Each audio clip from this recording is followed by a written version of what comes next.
Good afternoon and welcome to Libraries and MARC Holdings from Works to Items. My name is Cindy Hepfer. I am a member of the ALCTS Continuing Education Committee, the sponsor of this webinar.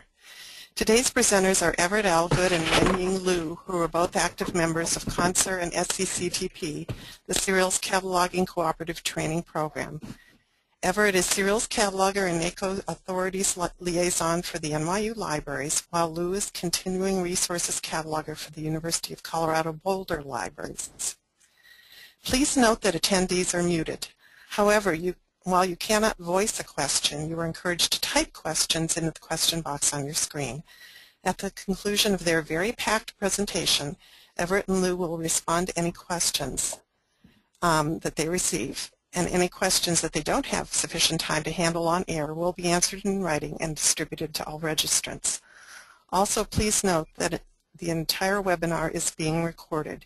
You will receive an email with a link to the recording plus a copy of the slides shortly after the webinar. There will now be a slight delay as I turn the presentation over to Everett and Lou.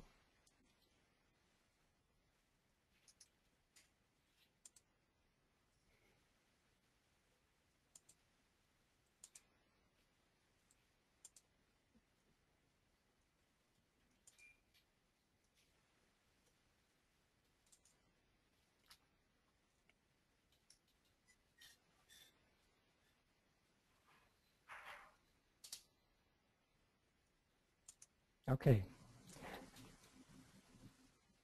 Good afternoon. Can hear you just fine. Oh, great. Okay. I just need a little confirmation there. Okay. I'm going to mute myself now. Okay.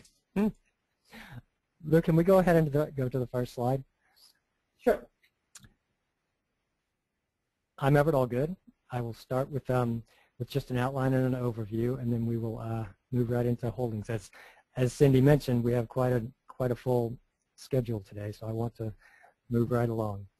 We start with a couple of outline slides telling you exactly what to expect this afternoon.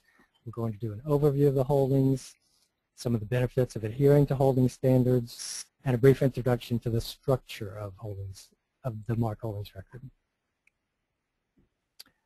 Next slide, please. Some of the applications of MARC holdings, and these are some of the things that adhering to MARC holding standards will allow your library to do are some, but not all, include predictive check-in. And again, I don't want to just read these slides. I know you guys can all read these and everything. So I will try not to read. It's hard for me, but I'll try. Data migration, inventory control, OffSite storage, and InterLibrary lending. We will touch more on these in detail a little bit further on, so we'll talk a little bit more about them. At the end, we'll talk a little bit about emerging trends and questions and directions that the MARC holdings format seems to find itself going into. And we have some links at the end for helpful resources for you guys, so don't feel like you need to jot down anything in terms of things we mentioned. There's a lot of URLs and web resources we have at the end of the presentation. Now, I should go into a disclaimer here, I think, because this is a very long presentation, but we only have about an hour today. This presentation, for the most part, it comes from an Serials Cooperative Cataloging Training Program, as Cindy mentioned, that is actually a two-day workshop. It's a two-day face-to-face workshop, and so much of the material from that comes from much of the material from that presentation is included here, but we've also tried to broaden it beyond just serials. The two-day face-to-face workshop is one format that SCCTP offers the holdings format workshop in, but there's also a 15-hour webinar that you can also do. That is all this information is on this SCCTP website, which is one of the resources we cite at the end of the slides. There's actually a couple of other further disclaimers, and that is that Lou and I are both serials and continuing resources catalogers, so we come to this with a little bit of a serials favoritism. So I don't want to disrupt anybody, but we have that that slant. So if you notice any serials favoritism, please don't. We've tried to include everything. So, and finally, as you can probably notice by now, the online webinar presentation is a new format for me. I'm not really used to this venue, so I'm still struggling a bit. But if you if you notice anything that I can do differently, please notify the moderator, and they can notify me that I need to either speak up or speak more slowly or continue, etc. Okay. So when we talk about, oops. Sorry. I'm sorry. Some technical difficulty here. This is the first time we play with this,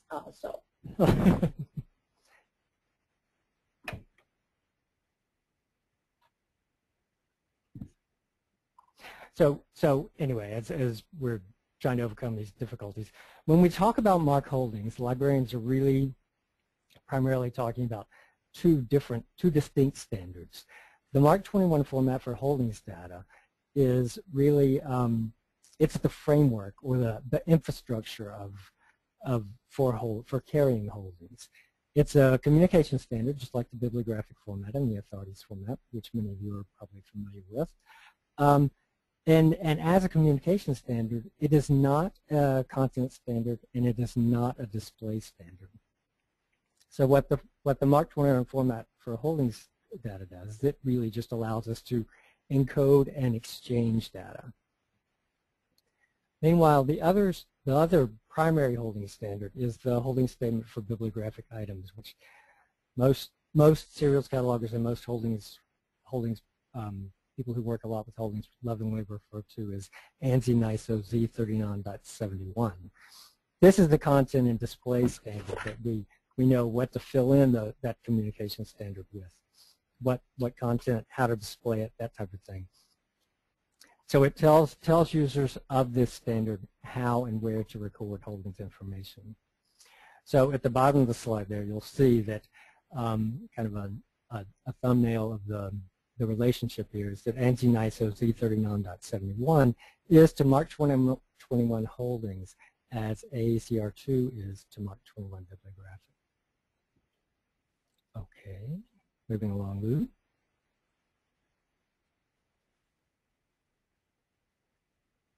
Lou? Yes, I think there's a short delay of the transition of the slides. Okay. So can you see it now? I'm seeing slide 6 on my screen. I wonder if everybody else is seeing the same.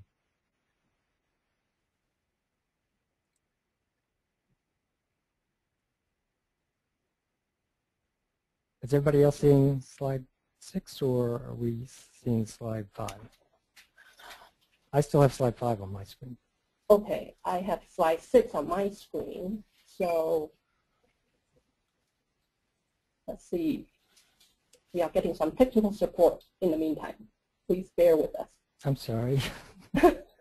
Well, I suppose I could go ahead and talk about slide 6, even though I'm not seeing it.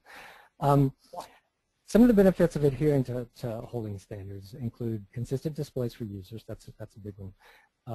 Some of the systems advantages, and these are more of the behind-the-scenes advantages, are that it's easier to share data between systems, especially for interlibrary lending, resource sharing, etc.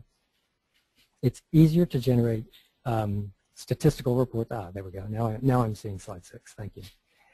And it's also easier to migrate data between systems and to a new system if you're moving between ILS systems. Another benefit of adhering to a holding standard is with all of these standards organizations involved, there's excellent documentation and best practices guidelines. And as with any cooperative effort where many people are working on the same formats and using the same types of documentation and everything, it lowers your automation costs to have a cooperative effort. So I think here we're going to take a poll and just see, the first poll question is, how familiar are you with MARC21 holdings? So it will help Lou and I to have a sense of whether people have been working with holdings or whether this is new to you or somewhere in between.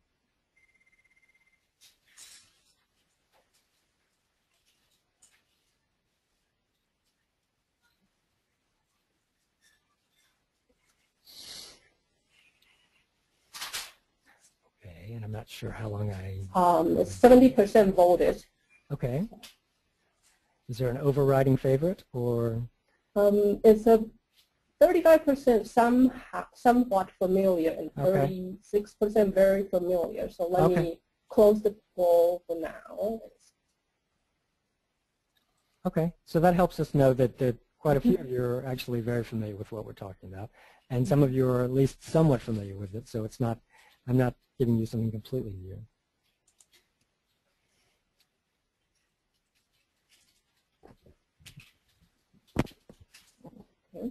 Oh, yes. So it looks like the favorite is somewhat familiar. So, and as Cindy mentioned at the beginning, please feel free to ask questions, or if I go over something too fast. Again, there's a huge amount of content involved with the holding standards. So if I'm going fast, just remember there are options for you to learn more. So we only have a little bit of time, so I just want to try and cover as much as we can.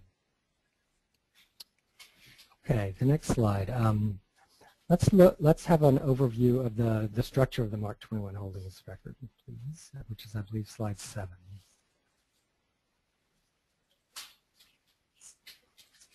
Lou, are you seeing slide 7? I seem to lose control of my slides. I'm sorry we're having such technical difficulties here. Lou is actually much more accomplished with this than I am, so I think it's all my fault. No, but this is a new software for me, so I'm trying to learn this too. So sorry about this. Well, as we're waiting for that slide to come up, I could talk a little bit about the theory of the structure of MARC21 holdings records. Like BIB records and like authority records, there's a consistent standard in terms of there's a leader.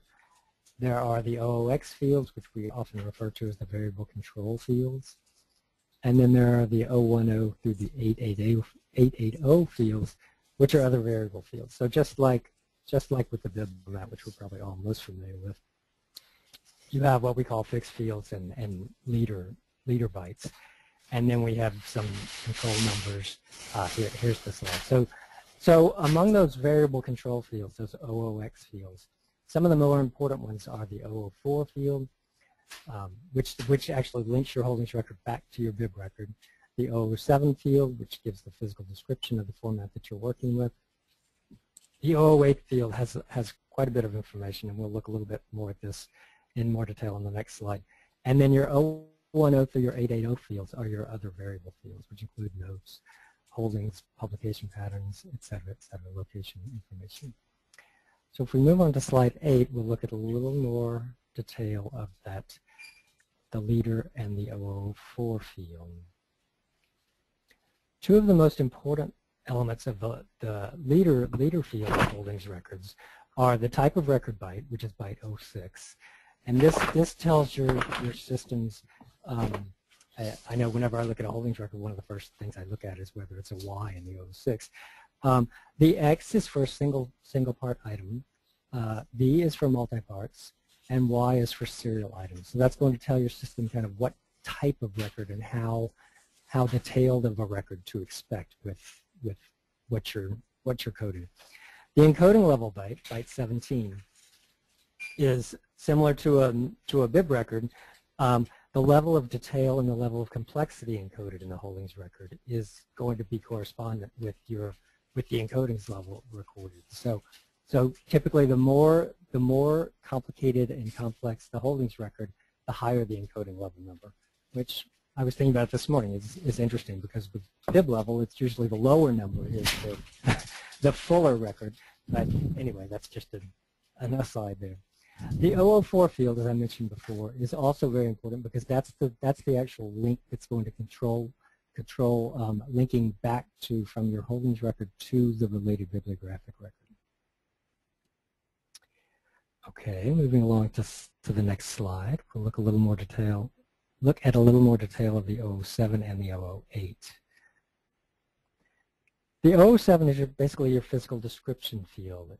It's here you're going to record what we think of as, in AACR2 terms at least, the specific material designation, or in Ferber terms, the manifestation So you record here like a print, whether you're dealing with print holdings, microfilm holdings, online, et cetera, et cetera. The 007 field is not mandatory in holdings records, but it's a really, really good policy practice to include the 007 in order to generate not only sophisticated reports from your ILMS systems, but this can also be coded to display certain icons within your discovery system or within your OPAC, which helps users know what types of holdings they're looking at and dealing with. The 008 field, as I mentioned before, includes quite a bit of information coming from outside what we traditionally think of as the BIB description. So as you'll see the receipt or acquisition status, the method of acquisition, general retention policy, so that's saying how long you're going to keep it. Do I just keep the latest issue, or am I keeping this forever? Lending policy is not so much referring to circulation policies as it is to interlibrary lending policies. So, and your reproduction is similar here. It's telling other institutions whether you are willing to make reproductions of this content and forward it to them. And moving along to the next slide, we'll see some of the other variable fields. As we move past the OOX block, the other variable fields, some of the more common ones for holdings include the 3XX, the 5XX, and the 84X blocks are node fields. The 852 is your location, and the 856 field is probably familiar to many of you, a URL for either electronic location or access. As we pointed out at the bottom, field 856 is also present in MARC21 bibliographic formats, but really when I think about it at least, because URLs in 856s really represent location and access information, and because they're often specific to an institution, they are best recorded in the holdings record instead. And a little historical background note there. The field 856 was actually originally intended as a strictly holdings field, but at the point that the MARC holdings format was widely implemented in, I believe it was 1984 or thereabouts, many ILMS systems did not support the holdings format, and so they had to move. They had to also provide for an 856 at the BIB level. So that's why you have it in both the BIB and the holdings format. Moving to slide 11. Continuing a bit more with our structure of the MARC holdings record. Here we get into those fields that are really specific to both serials and multi-parts. So you wouldn't necessarily see these in single part holdings, but for serials and multi-parts, they're very important. You'll note in the 85X, the captions and patterns are kept separate from the actual numbering and chronology of individual issues, which is recorded in 86X fields. And again, with serials and multi-parts, you're talking about that many to one relationship, which is so common with serials, where for example, you'll have one BIB record that describes many issues or part volumes, and it's similar here with your 85X and your 86Xs. Also, the basic units, supplements, and indexes of serials or multi-parts are recorded separately. So there you have laid out the 853, 863 pairs, the 854, 864 for each type of unit that you're working with. The textual holding statements differ from the 853, 863 pairs because in the textual holdings statements, it's really just kind of free text statements. It's not as heavily encoded and heavily subfielded as what you find in the 853s, 863s, and through the 855s, 865s. So it's really more you put in similar to a summary holding statement. The downside of that is that those fields are not as actionable by a system as they would be if they were subfielded into the separate elements that they represent. Finally, in the 876 through 878 fields are your specific item information. Okay, slide 12. Here we're going to look at some of the examples of, say, we're going to look at, like single parts, multi-parts, etc. So typically when I'm encoding a single part holdings, I'm going to have my type of record from the The leader byte 06 is going to be for an X. The encoding level is going to be low because it's not a necessarily complex record. It's going to be a 1 or 2. The receiver acquisition status is, with a monograph, it's complete in 1 part, so 2 is your code there. And here, I notice that I'm reading these slides. You guys can read these, so you have to stop me. And many of these other codes that we would use for serials or multiparts do not necessarily apply. Moving to slide 13, we will look at multiparts.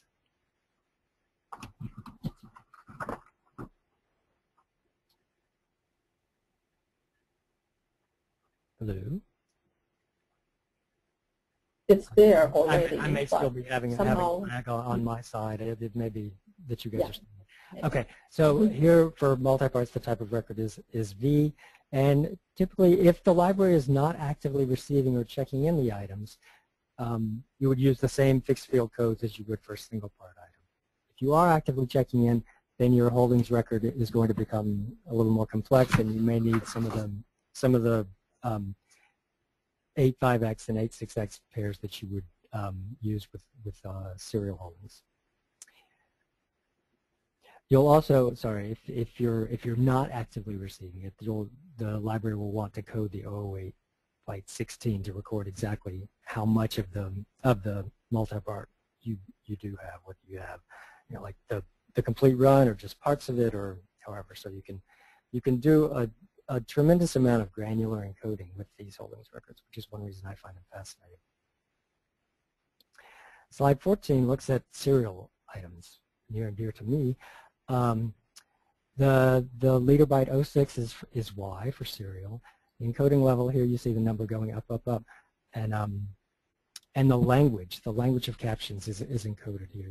This is a valid 008 bytes for all 3 of these, but it's especially important for serials because you can, using this, you will be able to generate language-specific serial item displays, as we will see on some of our later examples. So it's really important to encode that properly or accurately based on the content of your resource. You can also record the receipt or the current receipt or acquisition status coming from your serials unit, whether the title is ceased, whether it's on order, if your library is currently receiving it, or if you're not currently receiving. The method of acquisition can also be recorded. Okay, slide 15 looks at a single part item holdings record. So at the top we'll see what users would typically see in an end user display, and on the next slide we'll see a little bit of what's happening behind the scenes. So if you look at the red X, you'll see that's leader byte 06 telling the system that this is indeed a single part item.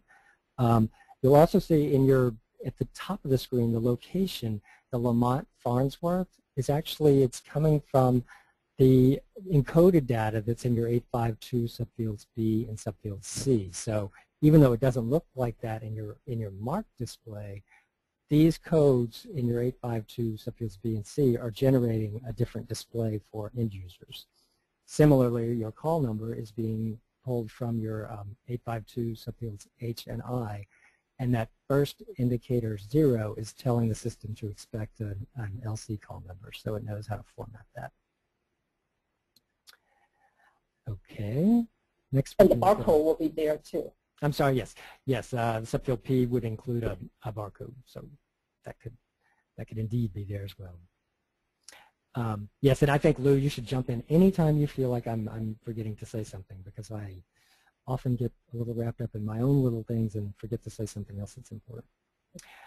So a multi-part holdings. Again, we'll see the end user display, so we will get our location display, our call number, and our kind of a summary holding statement. And then down below, this is what's happening actually in the encoded MARC field. You'll see that byte 06 is a V for a multi-part. You'll see that even though it's not displayed anywhere in the user display above, the 07 is coded for TA, which I always know because I'm so familiar with it from coding lots of print holdings. TA stands for regular print. The 852 is, again, the B and the C are generating your location up above and your call number. And you'll also see that in the holdings display up above, the subfield V cap, the subfield, the 853 caption, sorry, the V dot caption for your multi-part is coming from the 853 subfield A. So that's telling you your captions. And then your 863 is telling you the actual item information, that this is volume 1 and 2 bound together. Okay, next we'll look at some serials. So first we'll look at a little bit of our end user display, and here we see that we have volume 46, number 9, forward, which represents September of 1999. And then if we look a little bit at the MARC coding, we'll see that you can code this in multiple ways, which is another thing that I like about the holding standard, is there's many ways to do some of the things that, and you pragmatically decide what works best for your library. So it's a very pragmatic standard, kind of like serials. Well, I shouldn't say that. So this, in this case, it's coded in an 866, which is a summary holding statement, and then the other option would be to code it in an 853-863 pair. And here you'll see that the 853 is giving you your captions and the chronology information, and in the subfield J, that 09 is actually the encoded statement saying that this represents the 9th month. So I know, even though it's not displayed here on this slide, I know that from the 008 field of this holdings record that the language code is English, because based on that 09 in the subfield J of the 863 for this item, it's generating the display constant September. If it were in French, if the language code were coded as French or Russian or German or something like that, then your system being pulling from the language tables of your ILMS would be able to generate the proper display based on that language, the proper month abbreviation based on that language. One more example of a serial is, again, we'll have the end user display with January 2001 and the full volume for volume 2. And again, we kind of highlight the fact that in the 863 for the volume 1, number 1, the January display constant is pulling from the combination of the language encoded in your 008, the language tables in your ILS, and the 01 code for the first month in the subfield J of the 863. So now I think we're going to move into predictive check-in, and I'm going to pass this over to Lou for a moment. Okay, so predictive check-in, the MARC holdings was originally designated to expedite predictive check-in as one of the functions. But before I get into it, let's do a second poll to see how many of you are using predictive check-in right now. So if we could have the poll, please.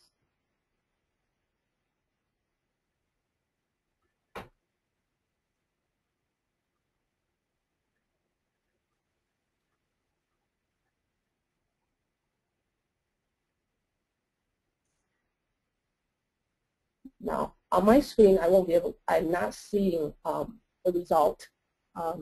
I somehow lose my screen share. Wow, Lou, it looks like that 82% are responding that yes, they are using predictive check-in.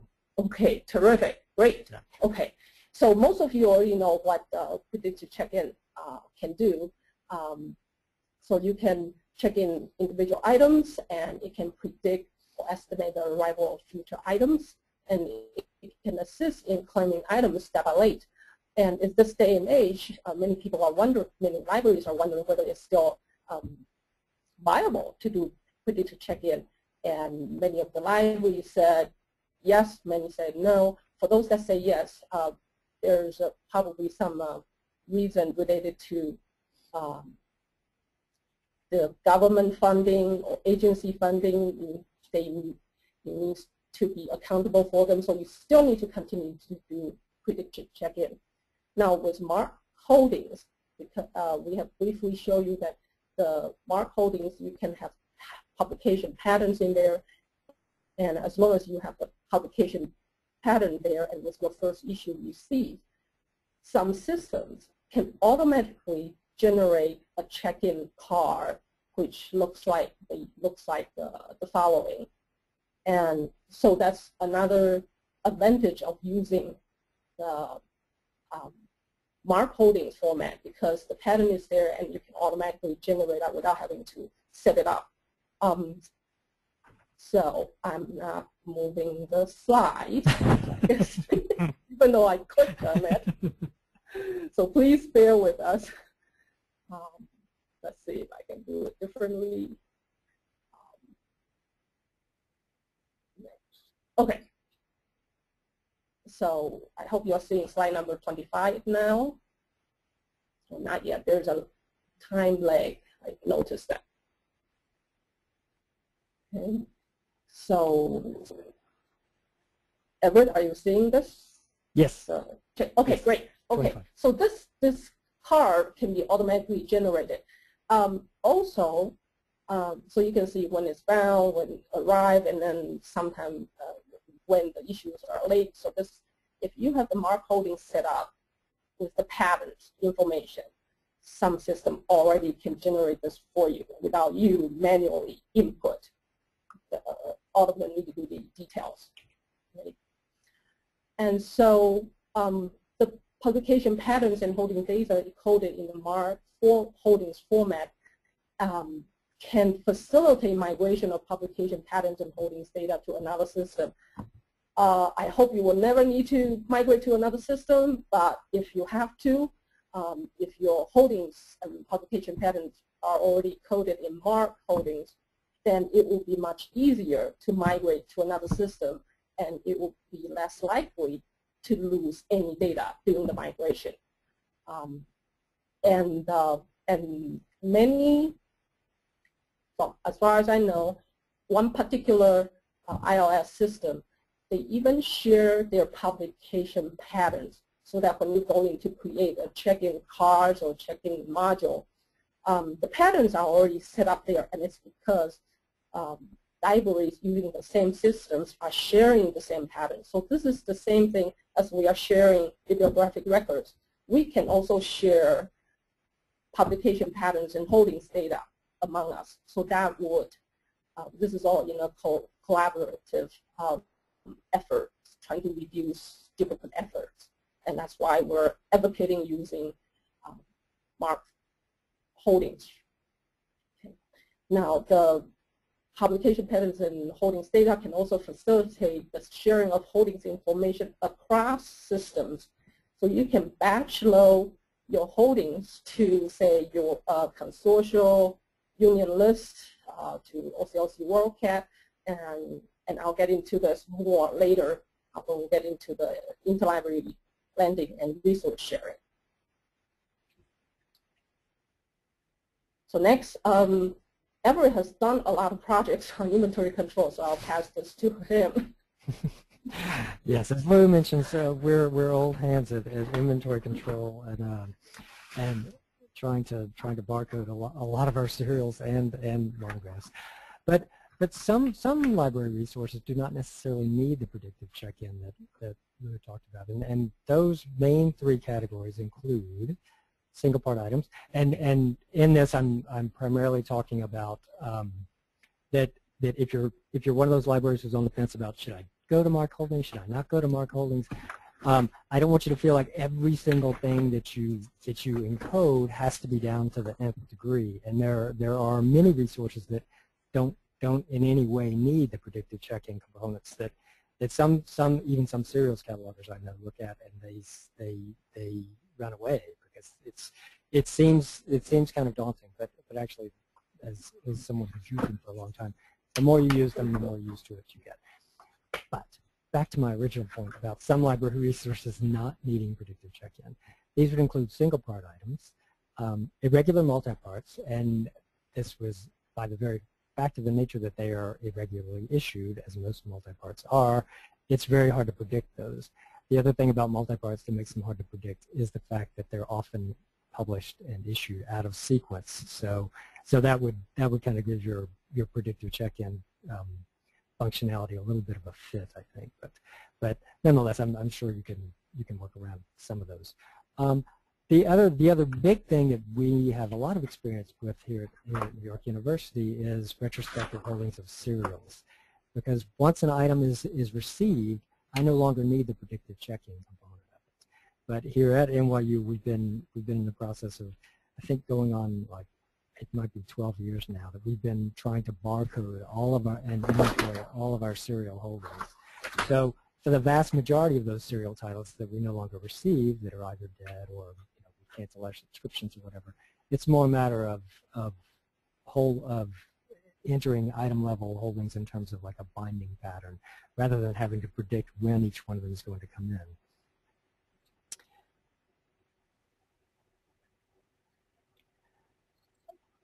Now, moving on to item-level inventory control.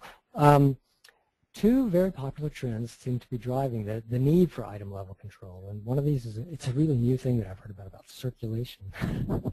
But that and off-site storage are the two big things that are really, really driving a lot of libraries towards feeling like they need to have specific item-level control of every resource within their every physical resource anyway, in their collections. And with the offsite thing, in order to be sent offsite, most libraries follow the principle that a resource must be fully cataloged, barcoded, and given complete item records. Now, the way that we accomplish this is with barcodes. Barcodes allow libraries to meet both the circulation needs of users and the inventory control needs for offsite storage. We have another poll question here for you. Number 3. Does your library barcode items for inventory control? Or I say inventory control, but it could really be for any purpose. I mean, a lot of libraries barcode things simply for circulation, but in so doing, you're actually barcoding it for inventory control as well, because by the nature of having that item level control on it, you're able to do much more than just circulate an item. You have much more data on exactly what's happening with that item as well. Okay, I'll give you a few minutes. Yes, yes. I figured most everybody was barcoding, but there are some that are not. It's surprising. Over 15% are not barcoding. And I hope you're not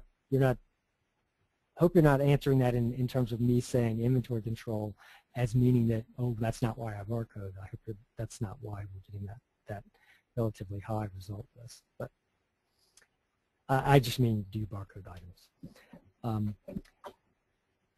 Back to our, let's see. Okay, if we move on to the next slide. Additionally, the consistent use of MARC holdings and records for barcoded items allows libraries to generate inventory reports, usage statistics, and a number of reports that are really, really helpful. For example, New York University recently began a pilot project for something that we're thinking may actually lead to a full central library inventory project. We did a sampling of approximately 15 items in our stacks.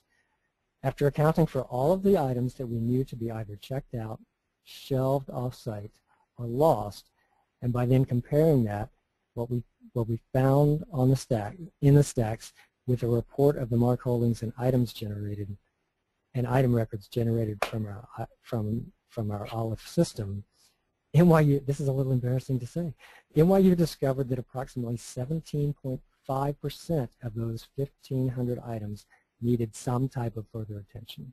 Now, in some cases, this was something as simple as it was misshelved, but in other cases, it was that the item record had the incorrect item status, the item was not on the shelf, so it was somewhere else.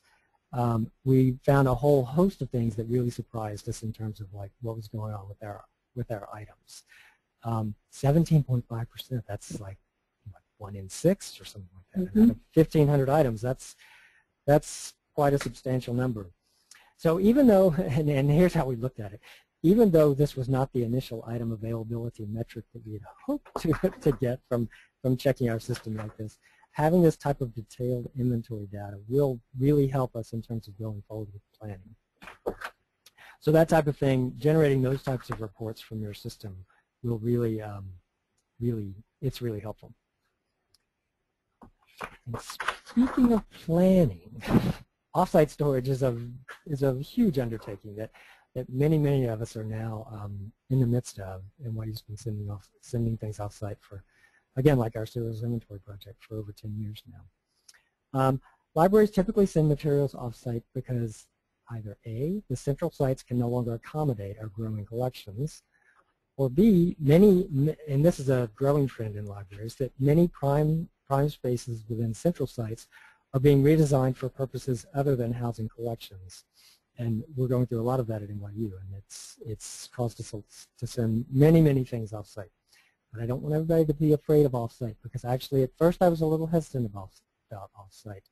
But the more I think, the more I've experienced it, the more I've found that actually things that are off-site are much more retrievable and much more findable and dependable than a lot of the things that our items that are actually marked to be in the stacks. So I've become something of a convert of sending things off-site. We can typically turn around retrieval for users within 24 hours. So even though a lot of our collection is off-site, it's really, as long as people are fully aware that it is off-site and they need to make arrangements for it, then it's really helped us a tremendous amount. To facilitate the use of off-site material, sorry, I'm losing it this afternoon. To facilitate the use of off-site materials, libraries create bibliographic and item-level holdings records, and we barcode those items. So again, we come back into that barcoding is really, it's critical. One more polling question for us here. Question number 4. How many of your libraries are sending things off-site? Are you sending anything off-site? This will be interesting.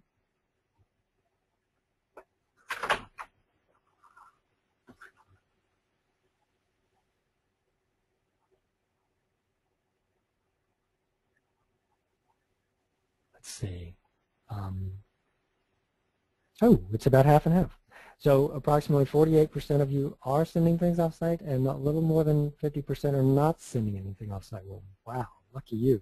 I don't know. I think it's definitely the way of the future. We at NYU we do some of it in terms of just trying to keep up with the collection, because our central library is physically out of space and has been for years. So we have to send a certain number of things off-site every year, and the number is anywhere from 80 to 125,000 items just to keep up with new acquisitions. But the other thing is that we're also simultaneously renovating parts of the building, and as we renovate certain floors, we need to move many of the resources that are on those floors so they can be renovated. So it's kind of a no looking back for us at this point. We have to do it. It's become a core part of our collection and our collection development strategies. Off-site storage. Serials and multi-part items are very popular candidates for off-site storage because they constitute large discrete units. And by this, I just simply mean they take up a lot of shelf space. So if you can select a long run of a serial or a multi-part that's going to go off-site, you're getting a lot more bang for your buck for that than you are selecting a single volume of a monograph.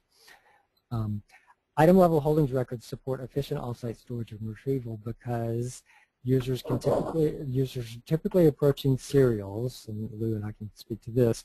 When users come to serials, they are typically coming with a citation in hand, so they're interested in one particular volume, or maybe a couple of volumes. They're not interested in the whole run of the serial. Also, item-level records support citation mapping and efficient storage of barcodes at off-site facilities. So a lot of off-site facilities, when you do start sending things off-site, they absolutely require that you have item-level records and barcoding, because they shelve things in really different ways than how you have them shelved in your stacks in the library. So, okay, with that, I think I'm going to turn it back over to Lou for some words on interlibrary lending and resource sharing. Okay, so MARC format for holdings data can also ease the transfer of holdings record from one system to another, as I mentioned earlier. And some of you may be aware that you can batch load your holdings to consortium or union catalogs, such as in Michigan, there's this MALCAT, which is the Michigan Library Catalog. They have over at least 400 libraries in Michigan participating in this, including academic, school, and public libraries. all in this resource sharing program. And Rapids originated in Colorado State University, and they have expanded, actually started as a regional resource sharing program, but now they have over 200 libraries joining Rapid programs, and libraries from East Coast and West Coast. Anyone, if you want to join, you can join. It's no longer restricted to the state. And then OCLC, you may have heard of the OCLC union list a few years ago. Well, it's been going on for a long time, and now they changed their name. But in OCLC WorldCat, many libraries are using ILIA to do the InterLibrary Loan resource sharing part of it. So all of these, like Rapids and WorldCat, you can load your local holdings to Rapids and WorldCat and share with everyone. And if your holdings are in MARC format, it will first increase your interlibrary loan and resource sharing opportunities, because now at least for first, other people know that you have them, you have the items. And as Everett mentioned earlier on, that if you have your holdings and other policies coded in MARC format, such as your lending policies, like you will lend this item, you will produce this item, or you will not lend this item.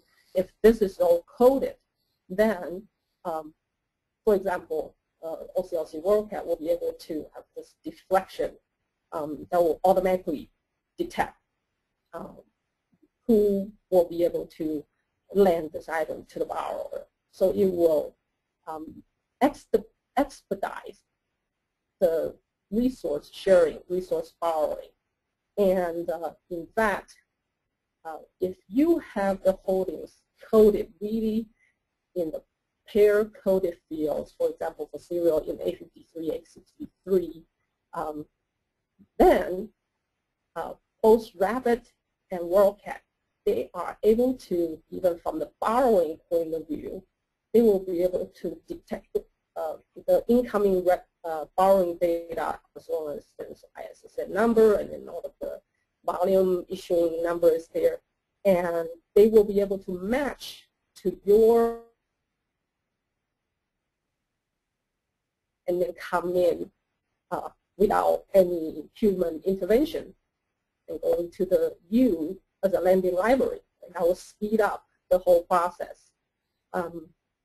If you have your holdings in the textual holdings field, then it will not be actionable because they are not delimited, so it will be more difficult. Well, basically, it's just there's no way to program that kind of speedy process. So the beauty of using MARC format for holdings, specifically using the pair-coded fields, will really give you some advantages, give you some benefit, and increase your exposure to be a lending library. Another thing is that this is something I experienced when I was working in Michigan and dealing and work with Melcat. Many libraries have the kind of notes that says last 3 years only, retain last 6 months, that kind of notes that you only keep the current issues. And so we have all kinds of different phrases to express this retention policy to the patron. And how are they coded behind the scene?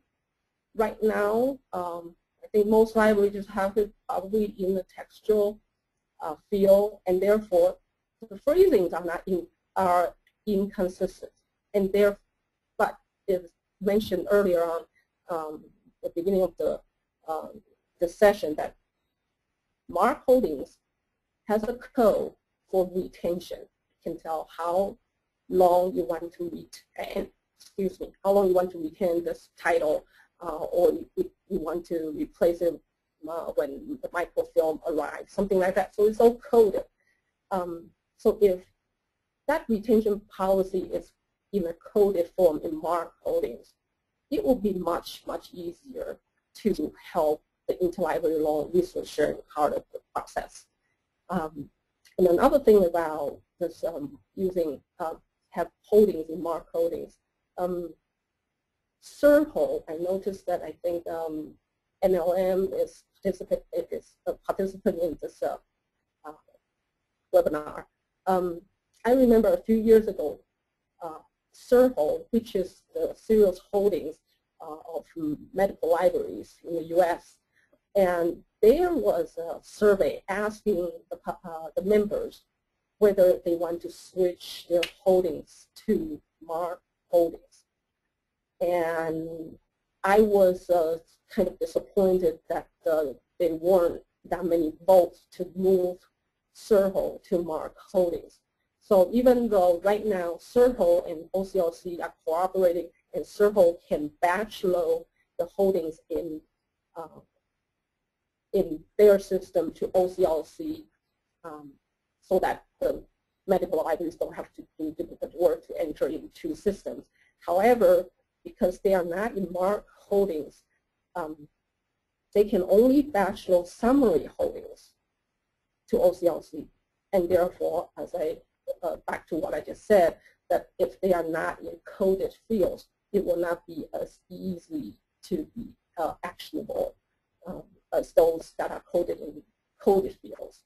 So I guess this is my own personal plea to Serho. Hopefully the system can move to MARC holdings, and that would help with the libraries with the lending part of it too, lending and borrowing.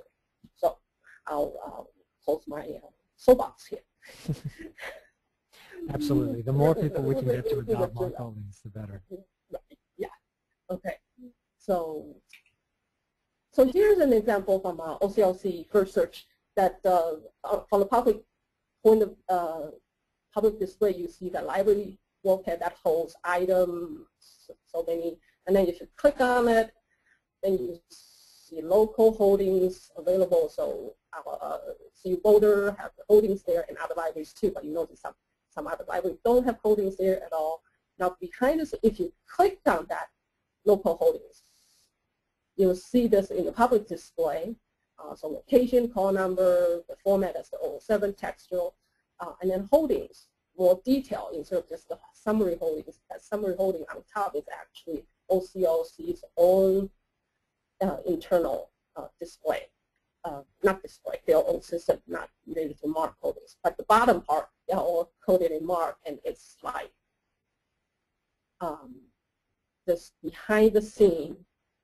It looks complicated with all of the fields, 708, in 08, your retention and lending policy will be coded there, and then you have pair fields, A53, A63 in here, and this will be making the resource sharing part of the program more actionable and allow unmediated borrowing and lending. But that kind of holding, it can be, behind the scene, can be coded in A66 textual holdings. So that's another possibility. And another possibility, or another two other possibilities that could be in A66 textual or in different ways of holdings display here. Okay, so it's all up to you to decide what you like. Okay. So the emerging trend and question that we have here is that we talk about predicted check-in, but many libraries are saying we don't need to do any check-in and claiming anyway, because by the time we get it, it's too late, or now, and some libraries are going with electronic, so why bother? However, you need to consider whether you have to be held responsible for any government or funding agency.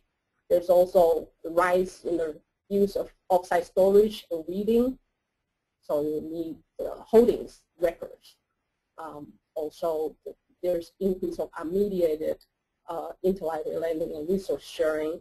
If you don't have the holdings in MARC, you will not be able to take advantage of the unmediated resource sharing. And there's also increased uses of the OpenURL link resolver. Yes, all of the electronic serials, why bother with holdings? But remember, when the coverage is still somehow in some kind of coded form. So they all rely on standardized holdings information in order to generate accurate display and make workflow more efficient. And Everett have some questions. I will close with a couple of questions that have come to me that we don't necessarily have answers for, but I think as we move towards RDA and more Ferber-aware models of discovery systems and OPACs and ILMS, I just wonder how will the implementation of RDA and this shift towards Ferber-aware models, how is that going to affect holding standards, or will it affect holding standards? I'm not really sure that there's any immediate effect, but going forward, I do wonder, and that leads into the next question that I had. Is many of you have probably heard about the Library of Congress Bibliographic Framework Initiative. It's intended to move libraries beyond the MARC record syntax, and my question on that was how that will affect the MARC holdings standard. I spoke with a couple of people at the Library of Congress yesterday and asked them this question, and at this point I think they're still it's on their radar, which I was reassured about, but they were saying that it's still a lot of the technical groups and the working groups that they are forming for the Bibliographic Framework Initiative have not been fully formed yet, and so they're not fully in action in terms of getting to this kind of granular question. But what I was reassured about is that holdings and authorities and some of these subsidiary communications formats that MARC represents, that is on their radar. This Bibliographic Framework Initiative goes beyond the bibliographic in the title, which is good. So with that, I think at the end we've got some helpful resources for you. I think we've provided URLs for most everything from the MARC format for holdings data to the ANSI NISO Z39.71 NISO standard. We also have a couple of other resources that may be really helpful. Understanding MARC holdings records. You guys have probably seen the series of LC publications that include Understanding MARC bib records and authority records. There's also one on holdings records. And here are some examples from Harvard of MARC21 holdings.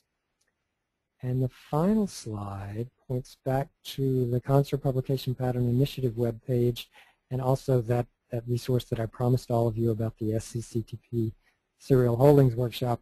If this 1 hour has not been enough for you and you're really desperate to get some more information and more work on your MARC holdings skills, especially with serials, the Serials Holdings Workshop information is at this website, and also you can schedule one of the 2-day workshops, or if you prefer the online format, you could probably go ahead and schedule one of the webinars that Lou was telling me about. I think that Lou was involved with the recording of that online webinar, which is, I believe, Lou, correct me if I'm wrong, but yeah. I think it goes over. You can schedule it for like a 2-week period or something.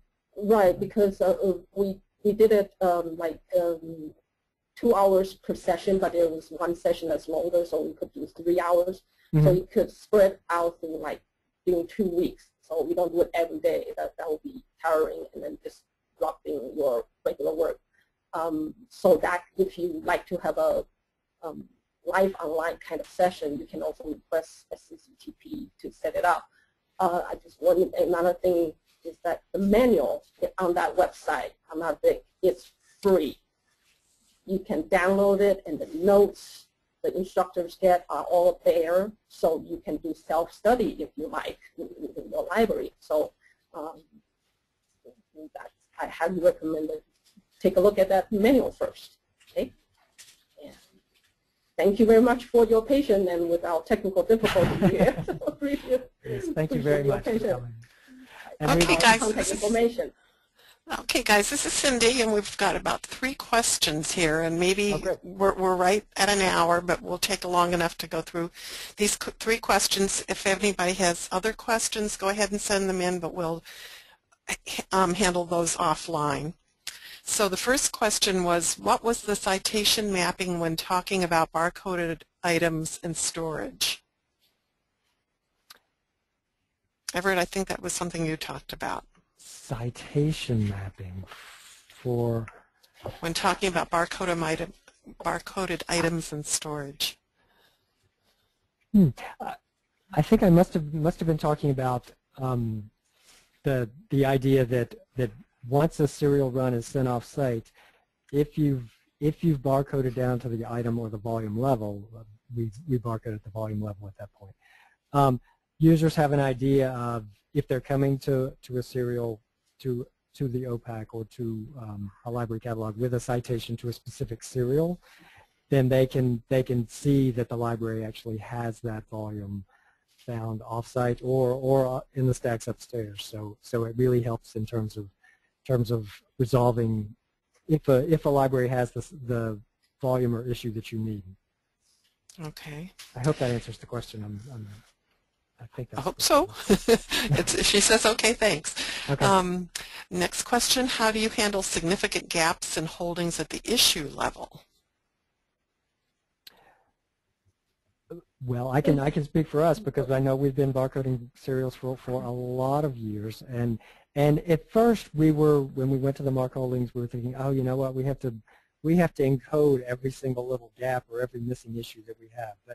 But as I said back when we were talking about certain types of resources no longer need the predictive check-in elements of serial publication patterns, that's really, really true when you get down to what you actually are binding together. So what we typically do is instead of trying to encode each and every missing issue as a separate 853, 863 combination, then we barcode at the volume level, and then for pragmatic purposes, again, I'm very pragmatic, and so is the serial standards. We barcode the volume as if, say, we've got volume 47, but we're missing issues 3, 7, and 9. We will put in a public note saying libraries copy lacks issues 3, 7, and 9. Anything to make it easier and to those notes display in the OPAC. So if a user comes looking for volume 47 and they know they need 3, 7, or 9, then that note will show to them at the point they're looking at our itemized holdings. And another consideration you may want to have is that if you have some collections that you have very strong collections, say at the kind of studies or whatever particular strong collection, you may want to consider doing detailed holdings and encode all of the missing parts. But it's your local decision how detailed you want to get to for those collections that you have the collection strength. Certainly for special collections, that special collections, right? Something you would want. Yeah. Okay, that makes sense. Okay, last question. What ILS systems accommodates MARC MFHD at item level records? I'm not the best person to ask when it comes to ILS systems and MARC format for holdings standards. A lot of them, in fact, most of them will tell you that they support the standards, but support is a matter of degree in my experience. I've worked with a number of ILMS systems, and many of them say, oh, yes, we're fully compliant, fully compliant. Well, I'm yet to find the first ILMS system that is actually fully compliant with the standard. I thought DRA was pretty good, but, they disappeared. Sometimes in some systems, behind the scene, they are coded in MARC format, but you may not be able to see because they are trying to make it user-friendly. They have these interfaces, but actually behind the scene, they are using MARC holdings. You'll have to ask around to see ask them to see if are you compliant with. Right. And many of them seem to have adopted it in matters of degree. Like, I mean, we use Right. Ex Libris Aleph, and there are many things we can do with their system, but there are many ways that it's not really compliant with the standard. And from the time we went live with them a few years ago, we've been asking in the enhancement process for them to incorporate these things. They have not done it to date, and I don't know that they will, but I think that most systems are getting more and more compliant. It's kind of a sliding scale, and it's an incremental process, I believe. Right. And we have an innovative system, and I think in comparison, they are more compliant. However, it's your local staffing, they may not get used to wanting to use these codes. That's another challenge. Right. Because you have your retention, your lending policy in different kind of record, or even your acquisition methods is in your order record. So if you all want to move it to MARC Holdings, it would take a while to convert. So that's another challenge, whether your library want to do a wholesale to move the MARC Holdings or not. And you do need collaboration and cooperation from other units other than cataloging.